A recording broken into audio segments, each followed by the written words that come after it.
Hello friends, good morning to all of you और welcome to my YouTube channel Sunshine Study. और मैं आप सभी को आज 6 क्लास की एनसीईआरटी हिस्ट्री का चैप्टर 2 अखेट खाद्य संग्रह से भोजन उत्पादन तक ये पढ़ाने जा रही हूँ। हमने चैप्टर 1 प्रीवियस वीडियो में पहले ही कंप्लीट कर लिया है। अगर आपने नहीं देखा है तो मैं आपके प्रीवियस चैप्टर का लिंक डिस्क्रिप्शन में दे दूँगी, वहाँ से देख लीजिएगा। और मैं आपको इस चैप्टर के बारे में शुरू से लेकर अंत तक सारे कंप्लीट करेंगे, इसी एक वीडियो में सारा कंप्लीट हो जाएगा। तो चलते हैं, स्टार्ट करते हैं। उससे पहले मैं आपको एक चीज़ बता दूँ, अगर मेरा समझाया हुआ अच्छा लगे आपको तो चैनल को लाइक सब्सक्राइब कीजिएगा। और मैं आपको ये बता दूँ कि मैं आपको नोट्स भी, शॉर्ट नोट्स जो होते हैं वो भी प्रोवाइड करवाऊँगी। और क्योंकि किसी भी चैप्टर को पढ़ने के बाद हमें उसका एक शॉर्ट नोट्स या माइंड में होना बहुत ज़रूरी होता है, ताकि हमें किसी भी एग्ज़ाम की, किसी भी कॉम्पिटिटिव एग्ज़ाम हो गया या हमारी 6 क्लास का एग्ज़ाम हो गया, क्विक रिवीजन के लिए शॉर्ट नोट्स बहुत ज़्यादा इंपॉर्टेंट होता है। इसलिए मैं ये चैप्टर कंप्लीट होने के बाद मैं आपको एक शॉर्ट नोट्स हर एक चैप्टर का चैप्टर वाइज दिया करूँगी, जिससे कि आप लोगों को आसानी हो पढ़ने में। तो चलिए लेट्स बी स्टार्ट, शुरू करते हैं। अखेट खाद्य संग्रह से भोजन उत्पादन तक। अखेट मैंने आपको प्रीवियस चैप्टर में बताया था, अखेट किसको बोला जाता है। तो अखेट जो शिकार करने को ही अखेट बोला गया है। यहाँ पे खाद्य संग्रह से भोजन तक की खाद्य संग्रह यानी कि अखेट खाद्य संग्रह यानी कि भोजन की खोज में शिकार करना, फिर जो हम उसका इकट्ठा करना, जैसे फूल हो गए, कंद मूल, सब इस सबको इकट्ठा करना, फल फूल जितने भी होते हैं शिकारी, सबको इकट्ठा करना है, क्या कहलाया यहाँ पे खाद्य संग्रह। तो अब हम चलते हैं तुषार की रेल यात्रा। यहाँ पे किसी एक बच्चे की बात कही गई है, तुषार की रेल यात्रा। इसने क्या ये एक रेलगाड़ी में ऐसे जा रहा था, वहाँ पे सीट पे खिड़की की सीट में वाली सीट मिली उसको, वहीं पे वो बैठ के बाहर के नज़ारे देख रहा था कि मतलब उसके सामने से फूल, पेड़ पौधे, घर, खेत खलिहान, ये सारे बहुत तेज़ी से छूटते जा रहे हैं पीछे।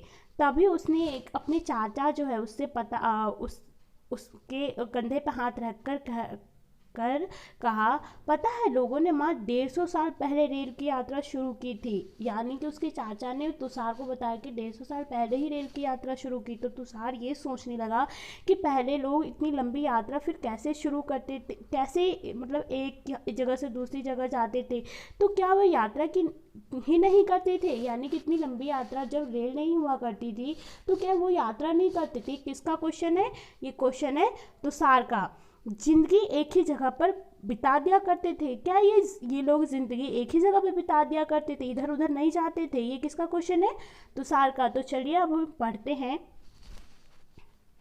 यहाँ पे लिखा है आरंभिक मानव, आखिर वे इधर उधर क्यों घूमते थे। यानी कि शुरुआत में जो लोग थे वो इधर उधर क्यों घुमा करते थे। तो हम पढ़ते हैं कि हम उन लोगों के बारे में सब जानते हैं जो महाद्वीपों में 20 लाख साल पहले रहा करते थे। आज हम उन्हें अखेट खाद्य संग्रह के नाम से जानते हैं। किस नाम से जानते हैं? अखेटक खाद्य संग्रह के नाम से। यानी कि जो उपमहाद्वीपों में 20 लाख साल पहले रहा करते थे, उन्हीं को आज हम किस नाम से जानते हैं? अखेटक खाद्य संग्रह के नाम से। अखेटक किसको बोला जाता है? जो शिकारी लोग होते थे उनको ही अखेटक बोला गया है। और जो खाद्य संग्रह, जैसे कि मैं आप लोगों को बता दूँ, यहाँ पे फल मूल, दाने, फूल, पौधे, पत्ती, अंडे इकट्ठा किया करते थे, इन्हें क्या बोला गया था? खाद्य संग्रह। इन्हीं को ही क्या बोला गया? खाद्य संग्रह के नाम से, खाद्य संग्रह के नाम से जाने जाते हैं। तो आगे हम पढ़ते हैं आखेटक खाद्य संग्रह के समुदाय के लोग एक ही जगह से दूसरी जगह पर घूमते रहते थे। ऐसा करने के कई कारण थे। अब एक जगह से जो आखेटक खाद्य संग्राहक थे वो एक जगह से दूसरी जगह पर जाया करते थे। इसके पीछे कारण क्या था ये तो हमें जरूरी है ना जानना। तो इसके पीछे पहला कारण देखिए क्या था कि अगर वे एक ही जगह पर ज़्यादा दिनों तक रहते थे तो आसपास के पौधे फूलों फलों जानवरों को खाकर समाप्त कर देते थे। यानी कि अगर एक ही जगह पे हम रहेंगे तो वहाँ के रेगुलर यूज़ जो चीज़ें होती थी, जैसे जानवरों को पकड़ शिकार करके उनको खाना, या वहाँ के फूल पौधे जो भी के नेचुरल जो भी चीज़ें थी, प्रकृति चीज़ें पौधे फूलों, अगर उसी जगह पे रह के खाते तो सब कुछ तो ख़त्म हो जाता था। इसके वजह से उनका भोजन की तलाश में वो क्या कहते हैं, उन्हें दूसरी जगहों पर जाना पड़ता था। दूसरा कारण है इसका कि जानवर अपने शिकार के लिए या हिरन और मवेशी अपना चारा ढूंढने के लिए एक जगह से दूसरी जगह जाया करते थे। यानी कि जो जानवर वगैरह थे, जो हिरन थे, वो लोग क्या करते थे, अपनी खाने के लिए, कि भाई उनको भी तो भूख लगती है, वो भी तो अपना भोजन करेंगे, तो अपने भोजन के लिए या एक जगह से दूसरी जगह जाया करते थे। इन जानवरों का शिकार करने वाले जो लोग थे, इनके पीछे पीछे लोग जो थे, इन जानवर को जो शिकार करते थे, इनके पीछे पीछे क्या करते थे, घूमा करते थे, इनके पीछे पीछे ही जाया करते थे। तीसरा कारण क्या है इसका, हम तीसरे कारण के बारे में पढ़ेंगे कि तीसरा कारण क्या है। यह कि पेड़ पौधों में फल फूल अलग अलग मौसम में आते हैं, इसलिए लोग उनकी तलाश में उपयुक्त मौसम के अनुसार अन्य इलाकों में घूमते होंगे। यानी कि उसमें ये बताया है कि हर एक सीज़न का अलग अलग पेड़ों में, जैसे आम जैसे गर्मी के दिनों में आता है, ठीक इसी तरह उनके ज़माने में भी, यानी उस समय पे भी अलग अलग पेड़ पौधे अलग अलग मौसम में आते थे, जिससे उनको अपने मौसम के अनुसार अन्य इलाकों में घूमना पड़ता था। इसका चौथा कारण हम देखते हैं कि चौथा कारण क्या है। चौथा कारण यह है कि पानी के बिना किसी भी प्राणी या पेड़ पौधे का जीवित रहना संभव नहीं होता है। पानी के बिना हम क्या एक दिन भी नहीं रह सकते हैं, हमें प्यास लगती है तो पानी की ज़रूरत होती है। जितने भी पेड़ पौधे जीव जंतु या जानवर जितनी भी चीज़ें हैं, सबको किस चीज़ की पानी की आवश्यकता होती है, तो वो झीलों झरने और नदियों में ही वो सब मिलते थे, क्या, पानी। यद्यपि कई नदियों और झीलों का पानी कभी नहीं सूखता था, यानी कि जो झीलें और नदियाँ थी, पानी उनका कभी नहीं सूखता था। इसलिए ऐसी झीलों और नदियों के किनारे बसे लोगों को सूखे मौसम में पानी की तलाश में इधर उधर जाना पड़ता था। अब हम पढ़ते हैं कि आरंभिक मानव के बारे में जानकारी कैसे मिलती है। यानी कि जो शुरुआत के जो लोग थे उनके बारे में, जो मानव लोग थे उनके बारे में हमें जानकारी किस तरह से प्राप्त होती है कि ये आरंभिक लोग थे। तो हम पढ़ते हैं कि आरंभिक लोगों के बारे में हमें जानकारी कैसे मिलती है। जैसे कि देखिए, पुरातात्विदों को कुछ ऐसी वस्तुएं मिली हैं जिनका निर्माण और उपयोग अखेट खाद्य संग्रह क्या करते थे। यानी कि पुरातात्विदों, यानी कि जो इन सब चीज़ों को इकट्ठे करते थे, पुरानी चीज़ों को ढूंढना, उन पर सर्च करना, उन सबको ही उनको क्या बोला गया, जो पुरातात्विदों लोग थे ये बोला गया है। जो अखेटक खाद्य संग्रह क्या करते थे। यह संभव है कि लोग ने अपने काम के लिए पत्थरों, लकड़ियों, हड्डियों के औजारों और बनाए होंगे। यानी कि उन्होंने पत्थरों का इस्तेमाल सबसे पहले आग जलाने के लिए किया था, लकड़ियों का इस्तेमाल, हड्डियों का इस्तेमाल, इन सब के लिए ये लोग करते थे। इनमें से पत्थरों के औजार भी आज भी बचे हैं, इसमें ये बताया गया है। इनमें से कुछ औजारों का उपयोग फल फूल काटने, हड्डियाँ और मांस काटने, और मतलब कि जो औजार थे फल फूल काटने के लिए, हड्डियाँ मांस वगैरह सब काटने के लिए इसका उपयोग किया जाता था। ये लकड़ी के मुट्ठे लगाकर भाले और बाण जैसे हथियार बनाए जाते थे। यानी कि जो हमारे जो भाले वगैरह होते थे, उसमें भाला जो होता है बीच में आगे की ओर नोक से निकली होती है और पीछे एक डंडा सा लगा होता है, उसी को ही भाला बोला जाता है। तो उसमें उसका भी एक हथियार का काम करता था। कुछ क्या कहते हैं औजार है, वो लकड़ियाँ काटी जाती थी। कुछ औजारों से क्या काटी जाती थी, लकड़ियाँ। जैसे कि आप यहाँ पे ये देख रहे हैं कि यहाँ पे क्या कहते हैं, औजारों का उपयोग इंसान के खाने योग्य, अब यहाँ पे ये पेड़ पौधा, ये खाने योग्य कोई पेड़ होगा, पौधा होगा, उसके लिए ये इस तरह के औजार का उपयोग करते हैं। ये पत्थर की बनी हुई है, इस तरह का औजार का प्रयोग करते थे। लेकिन अगर हम बोले कि जो क्या कहते हैं जानवर वगैरह होते थे, उनकी छाल से कपड़े सिलने के लिए वो लोग इस तरह की नुकीली जो औजार होती थी जो कि पत्थर से ही बनी होती थी, वो इसका प्रयोग क्या करते थे। देख रहे जैसे कि छाल, जानवरों की छाल से ही कपड़े मतलब कि सिलाई, जो छाल होती थी वो कपड़े की तरह सिलाई करने के लिए इस तरह नुकीली पत्थर का इस्तेमाल किया करते थे। चलिए आगे बढ़ते हैं हम। आगे है कि रहने की जगह निर्धारित करना, यानी कि ये लोग रहने की जगह निर्धारित कैसे करते थे। तो इसमें ये बताया गया है कि लाल त्रिकोण वाले स्थान में पूरा स्थल है, यानी कि हम अभी मैप में देखते हैं कि कहाँ पे क्या है। जहाँ पर आखेटक खाद्य संग्राहकों के होने के प्रमाण मिले हैं, यानी कि हम मानचित्र में देखते हैं कि लाल त्रिकोण, यानी कि लाल कलर जहाँ पे भी आपको ये सब दिख रहे हैं लाल कलर, जैसे कि हो गए हुसगी, कुरनूल की गुफाएं जो कि है आंध्र प्रदेश में, और क्या कहते हैं यहाँ पे भीमबेटका जो कि एमपी में है, मध्य प्रदेश।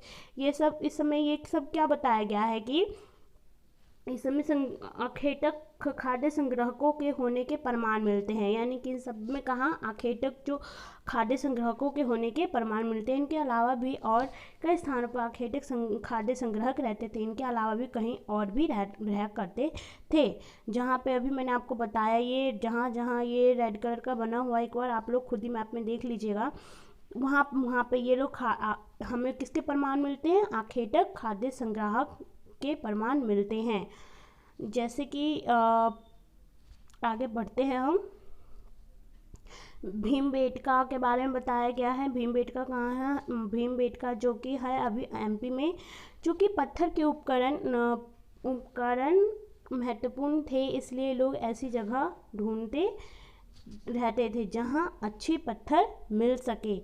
यानी कि लोग यहाँ पे ये बताया गया है कि लोग जो है इस तरह के पत्थर क्यों चुना करते थे और इस तरह के जगह क्यों चुना करते थे। जगह रहने के लिए इसलिए चुना करते थे, इस तरह के जगह अपने लिए इसलिए चुना करते थे जहाँ अच्छे पत्थर मिल सके, इसलिए लोग ऐसी जगह ढूंढते रहते थे। अब हम इस चित्रकला के बारे में पढ़ते हैं। क्या है इस चित्रकला, शैल चित्रकला, इनसे हम क्या पता चलता है, इसके बारे में हम पढ़ेंगे। जिन गुफाओं में लोग रहते थे, यानी कि लोग रहते थे, उनमें से कुछ की दीवारों पर चित्र मिले हैं। सुंदर उदाहरण एमपी, मध्य प्रदेश और उत्तर प्रदेश की गुफाओं से मिलते हैं, और जानवरों का बड़ी कुशलता से सजीव चित्रण किया गया है। कहाँ, जैसे कि मध्य प्रदेश हो गया, उत्तर प्रदेश हो गया, इनकी गुफाओं, यहाँ पे जो गुफाएं, वहाँ पे जानवरों की बड़ी कुशलता से सजीव चित्रण किया गया और बहुत सुंदर तरह से, जैसे कि आप देख सकते हैं इसके अंदर, मतलब कि बहुत अच्छे से इनका चित्रण किया गया है, अच्छे से बनाया गया है, ये बताया गया। अब हम पढ़ते हैं पूरा स्थल उस स्थान को कहते हैं जहां औजार, बर्तन और इमारतों जैसी वस्तुओं के अवशेष मिलते हैं। पूरा स्थल का किसे कहते हैं, क्वेश्चन बन सकता है यहाँ पे एक छोटा सा, कि पूरा स्थल किसे कहते हैं। तो पूरा स्थल उस स्थान को कहते हैं जहां औजार, बर्तन और इमारतों जैसी वस्तुओं के अवशेष मिलते हैं, यानी कि उसके जो थोड़े बहुत अवशेष जो रह जाते हैं वो मिलते हैं, उसको ही क्या बोला गया, पूरा स्थल। ऐसी वस्तुओं का निर्माण लोगों ने अपने काम के लिए किया था। अब जैसे कि औजार, लकड़ी के औजार हो गए थे, पत्थर, लोहे, ये सब के औजार इन्होंने सब अपने प्रयोग, यानी कि अपने उपयोग के लिए इन सब का इस्तेमाल किया था, और बाद में वे उन्हें वहीं छोड़ गए। ये ज़मीन के ऊपर, अंदर, कभी बाहर, समुद्र के और नदी के तल में भी पाए जाते हैं। इन पुरास्थलों के बारे में आपको, इन सब के बारे में हम पढ़ते हैं। यानी कि कभी जो लोग पहले यूज़ क्या करते थे, इसका उपयोग करते थे, वो लोग जब गए तो उस चीज़ सामान सबको वहीं पे छोड़ दिया। जो हमारे पुरातात्विक जो लोग थे, जो उन्होंने इसकी खोज की, तो उसके बारे में उन्होंने बताया कि ये चीज़ इतनी पुरानी है, ये चीज़ इतनी नई है, कितने हज़ार साल पुरानी चीज़ें हैं। इन सब के बारे में हमें पता चलता है कि कौन सी चीज़ें पुरास्थल से प्राप्त होती है। अब आग की खोज के बारे में हम पढ़ते हैं। इसमें बोला है कि कुरनूल की गुफा कहाँ पे है? कुरनूल की गुफा जो कि हमारे आंध्र प्रदेश में, कहाँ पे है? आंध्र प्रदेश में।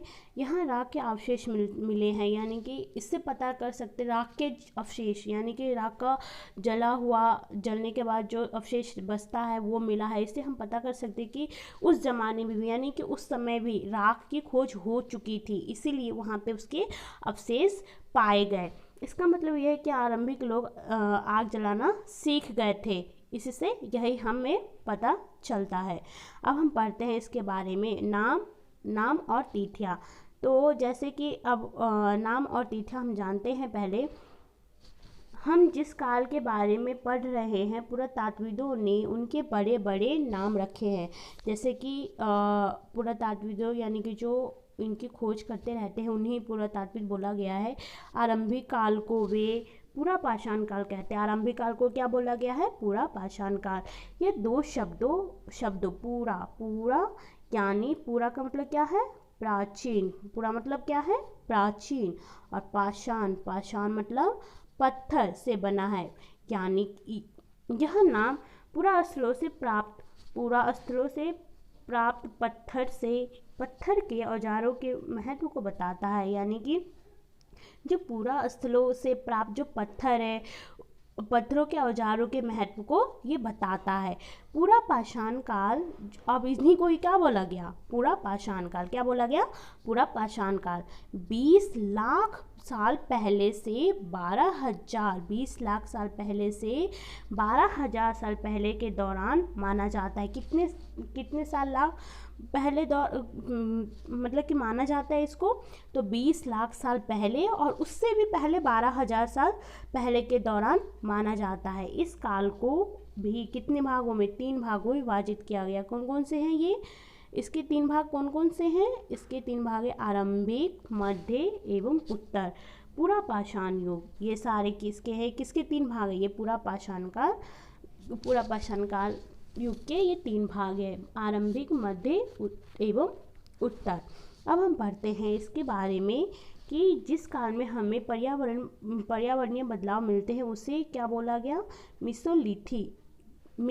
अब मिसोलिथी को ही हम मध्य काल बोल सकते हैं या मध्य पाषाण युग कहते हैं, जिसमें कभी कभी हमें क्वेश्चन बन सकता है यहाँ पे एक कि मध्य पाषाण काल की जगह, युग की जगह यहाँ पे मिसोलिथी एज बोल दिया जाए, मिसोलिथी युग के बारे में बता दिया जाए, तो हम कंफ्यूज हो सकते हैं। तो हमें हर एक का नाम पता होना चाहिए। जैसे कि आप पूरा पाषाण, मिसोलिथी हो गया, सबसे पहले आता है हमारा palaeolithic age, mesolithic age, neolithic age, ये सब के बारे में भी हमें जानकारी होनी चाहिए।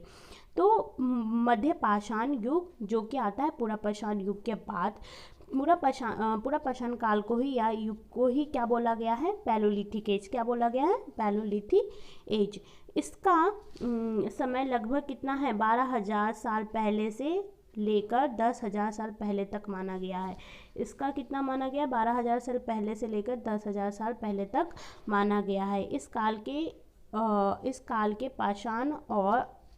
पाषाण औजार आमतौर पर बहुत छोटे थे। कितने थे? मतलब कि इस काल के औजार जो है बहुत छोटे थे, आमतौर पर बहुत छोटे थे।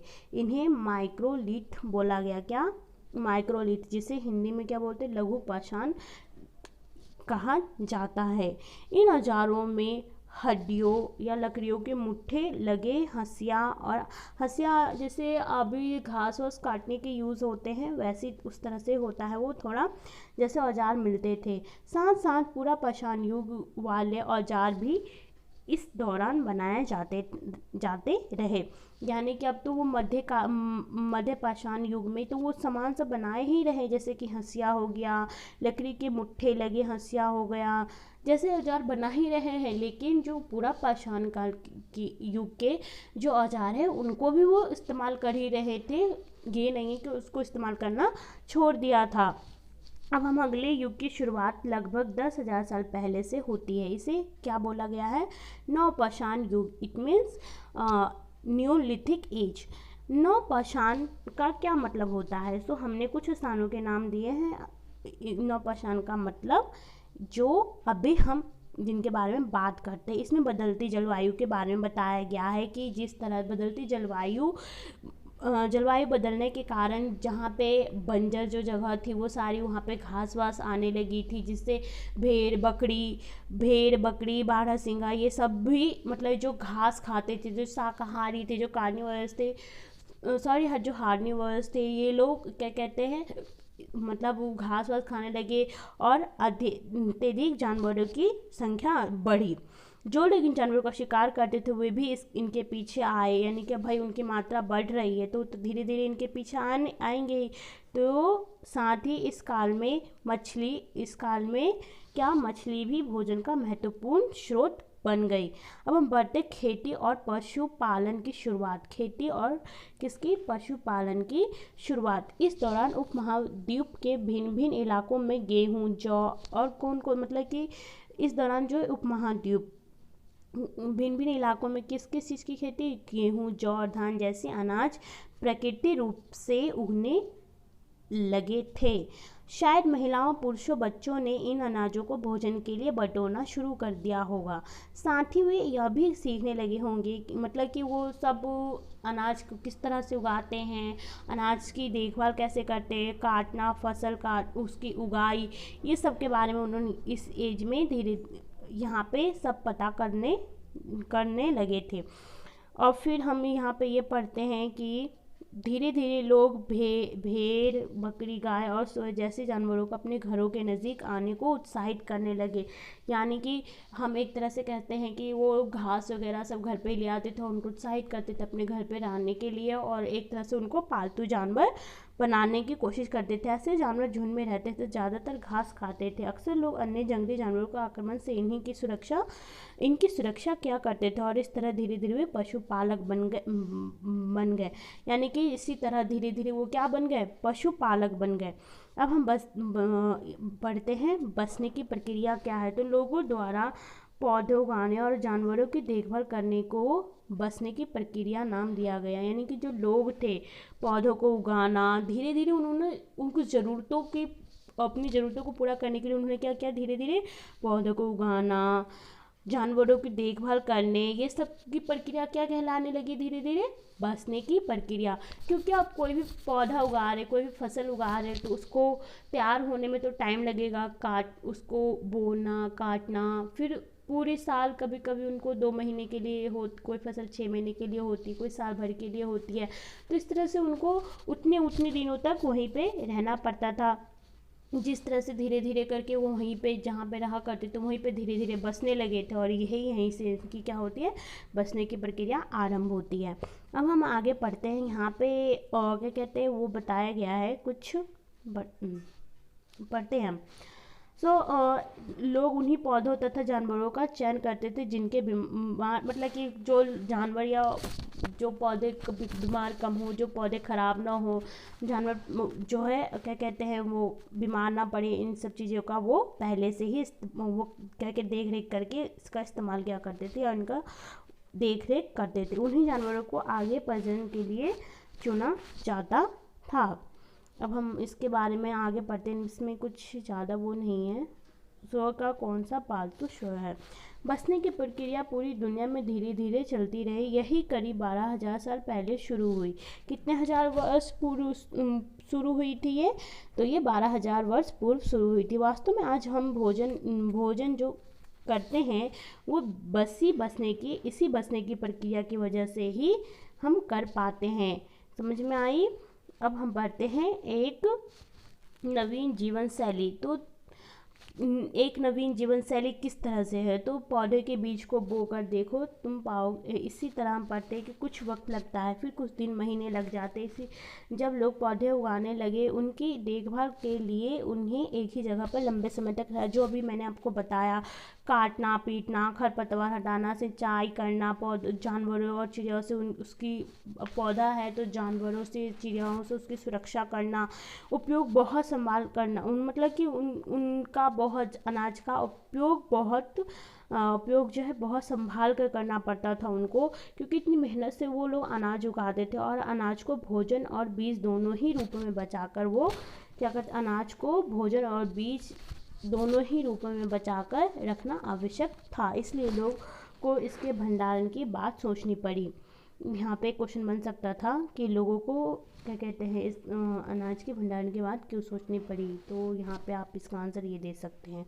जैसे कि ये देख सकते हैं आप किस बीज के रूप में, खाद के रूप में, उपहार के रूप में, भंडारण के लिए, इन सब के बारे में ये सब बताया गया है।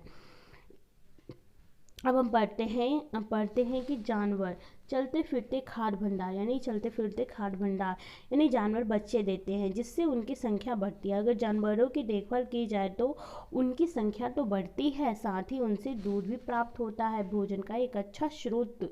यही नहीं, जानवर से हमें मांस भी मिलता है। यानी कि जब हम जानवर को पालते हैं तो इसमें जानवरों के बारे में बताया गया है कि हमें भोजन जानवरों से दूध मिलता है। दूसरे शब्द में पशुपालन भोजन के भंडारण का एक तरीका है। भोजन से हमें बहुत सारे जानवरों से भी वो बच्चे देते हैं, अंडे देते हैं, तो वो अंडे हम खाते हैं, तो मतलब इस तरह से उनका भी कुछ फ़ायदा है, इससे भी हमारे खाद्य भंडारण में बढ़ोतरी होती है। अब हम पढ़ते हैं कि आरंभिक कृषकों और पशुपालकों के बारे में। आरंभ यानी शुरुआत में जो कृषि पालक और जो पशुपालक थे वो किस तरह से थे, इसके बारे में हम अब पढ़ते हैं।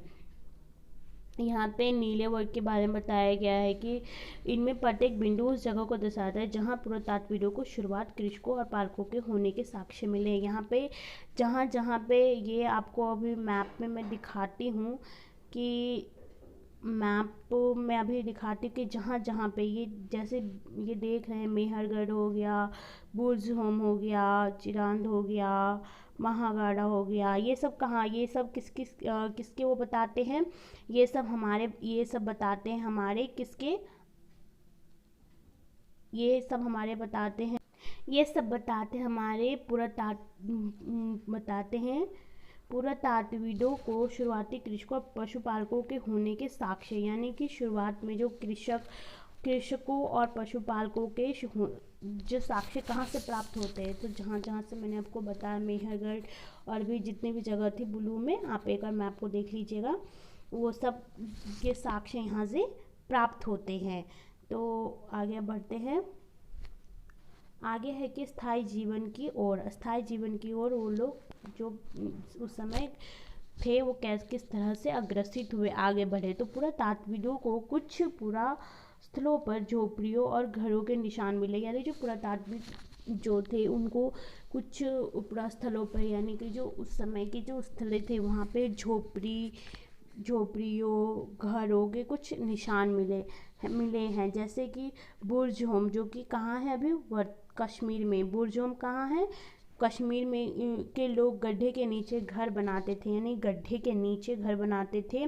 जिन्हें क्या बोला जाता था, गड्ढे के नीचे जो घर बनाते थे उनको क्या बोला जाता था, उन्हें गर्तवास कहा जाता था। इनमें उतरने के लिए सीढ़ियाँ होती थी, यानी कि अंदर की ओर घर होता था और फिर उतरने के लिए, नीचे की उतरने के लिए सीढ़ियाँ बनाई जाती है। इससे उन्हें ठंड के मौसम में सुरक्षा मिलती थी। पुरातात्विकों को झोपड़ियों के अंदर और बाहर दोनों ही स्थानों पर आग जलाने की जगह मिली। इस तरह से इसमें बताया गया है। बहुत सारी जगह से पत्थर के अनाज भी मिले हैं, औजार भी मिले हैं। इनमें से कई ऐसे हैं जो पुरापाषाण युगीन उपकरणों से भिन्न है, यानी कि कुछ तो ऐसे हैं जो पुरापाषाण यानी पैलोलिथिक से कुछ अलग है, इसलिए इन्हें किस में डाला गया है, नवपाषाण युग का माना गया है। इनमें वे औजार भी है जिनकी धार को और अधिक पैना करने के लिए उनमें पॉलिश चढ़ाई जाती थी। ओखली, जैसे कि आपने पहले के समय में जो धान वगैरह कूटा जाता था, ओखली से कूटा जाता था। ओखली और मूसल होता था, उसी से पहले के समय में धान वगैरह कूटने के वो काम आता था। अनाज वनस्पतियों से प्राप्त अन्य चीज़ों को पीसने के लिए किया जाता था, और इसके पीसने के लिए जो छोटी सी ओखली और मूसल होता था वो पीसने के लिए काम आता था।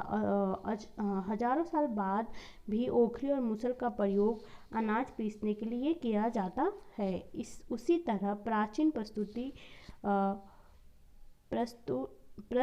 युगीन औजार का निर्माण और प्रयोग लगातार होता रहा। कुछ औजार हड्डियों से भी बनाए जाते थे। वो लोग कुछ औजार जो है हड्डियों से भी बनाए जाते, जिस तरह के आप यहाँ पे ये सब देख रहे हैं कि नौपाषाण के कुछ उपकरण है। ये किस नौपाषाण युग के, न्यूलिथिक एज के हैं।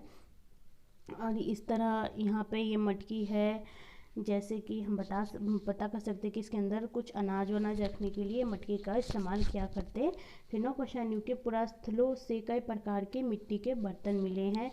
कभी कभी इन पर अलंकरण भी किया, यानी कि कुछ अलंकरण भी किया जाता था, यानी कि कढ़ाई जैसे होती है, मतलब कि उस पर डिज़ाइन वगैरह उसके बारे में बताया गया है कि बर्तनों का उपयोग चीज़ों को रखने के लिए किया जाता था। धीरे धीरे लोग बर्तनों का उपयोग पहले तो सामान सब रखने के लिए करते थे, फिर धीरे धीरे उनमें ही क्या करने लगे, खाना बनाने के लिए भी करने लगे। जैसे चावल, गेहूँ, दलहन जैसे अनाज अब आहार महत्वपूर्ण हिस्सा बन गए थे। इसके साथ साथ अब लोग कपड़े भी बुनने लगे थे। इसके लिए कपास जैसे आवश्यक पौधे उगाए, या कपास से जो कपड़े बनते थे उसके लिए उन्होंने कपास जैसे आवश्यक पौधे उगाने आरंभ कर दिए।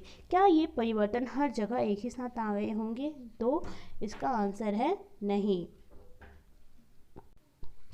तो अब हम आगे पढ़ते हैं। तो यहाँ पे मेहरगढ़ में जीवन मृत्यु के बारे में बताया गया है कि मेहरगढ़ ये जो है ईरान जाने वाले सबसे महत्वपूर्ण रास्ते बोलन दर्रे के पास एक हरा भरा समतल स्थान है। मेहर क्या है? एक बोलन दर्रे के पास एक हरा भरा, यानी बहुत ही सुंदर हरा भरा, आप समझ सकते हैं कि कितना अच्छा होगा। हरा भरा समतल स्थान है जहाँ पे कुछ भी उबड़ खाबड़ नहीं है, पूरा समतल है, प्लेन है। मेहरगढ़ समतल वह स्थान है जहाँ के स्त्री पुरुषों ने इन इलाकों में सबसे पहले जौ, गेहूँ और भेड़ बकरी पालना सीखा। अब यहाँ पे हम क्वेश्चन हमारा एक बन सकता है कि कौन सा ऐसा स्थान से हमें इस तक का साक्ष्य प्राप्त होता है कि सब जो वहाँ के स्त्री पुरुष ने सबसे पहले जौ, गेहूँ उगाना आरंभ किया या भेड़ बकरी को पालना आरंभ किया। तो वो है हमारा मेहरगढ़ से ही हमें इसके साक्ष्य प्राप्त होते हैं कि वहीं से जो स्त्री पुरुष है जौ, गेहूँ उगाना, भेड़ बकरी को पालना सीखा उन्होंने। यहाँ से विभिन्न प्रकार के जानवरों की हड्डी भी मिली। किस किस तरह की जानवरों की हड्डी मिली? इन्हें हिरन तथा शुअर जैसे जंगली जानवरों तथा भेड़ और बकरियों की हड्डियाँ हैं। मेहरगढ़ में इसके अलावा चौकोर आयताकार घरों के अवशेष भी मिले हैं। मेहरगढ़ में ही जो चौकोर, यानी कि चौकोर इस तरह के बताया, मतलब कि चौकोर आयतकार, आयत की तरह जो होता है उसे ही बोला गया है। प्रत्येक घर में 4 या उससे ज़्यादा कमरे हैं, जिनमें से कुछ संभवतः भंडारण के काम आते थे। मृत्यु के बाद सामान्यतः मृतक के संगे संबंधी उसके प्रति सम्मान जताते हैं। लोग की आस्था कि मृत्यु के बाद भी जीवन होता है। लोगों का उस एज में ऐसा है कहना है कि लोगों का कहना है कि मृत्यु के बाद भी, मतलब यहाँ पे जैसे बताया गया है कि मृत्यु के बाद भी जीवन होता था। अब हम बताते हैं कि इसी एक एग्जाम्पल से देखते हैं कि एक कब्र में एक मृतक के साथ एक बकरी को भी दफनाया गया था। संभवतः इसे परलोक में मृतक के खाने के लिए रखा गया हो, यानी कि लोगों ने इस तरह से सोचा, एक को दफनाया गया था तो उसके साथ एक बकरी को भी दफनाया गया, तो उस लोगों ने ये सोचा कि शायद इनको मृतक के खाने के लिए रखा गया हो, बल्कि ऐसा तो हो नहीं सकता कि मरा हुआ इंसान कुछ खा सके। अब हम सबके बारे में ये है हमारा किसके बारे में है, ये फ्रांस की गुफा में की गई चित्रकारी है। ये सब आप देख लीजिएगा, ये सब उतना वो नहीं है। तो अब हम पढ़ते हैं एक नवपाषाणिक पूरा स्थल। क्या कहते हैं, यहाँ पे तुर्की एक कंट्री है, उसको आपको एक वर्ल्ड के मैप में ढूंढना है। एटलस के अंदर वर्ल्ड के मैप में मिल जाएगा। ये काम आप खुद की आप भी करके देखिए कि तुर्की कहाँ है, उस कंट्री को वर्ल्ड के मैप में ढूंढिए। नवपाषाण युग के सबसे प्रसिद्ध पुरास्थलों में एक चतालहयुक तुर्की में है। चतालहयुक,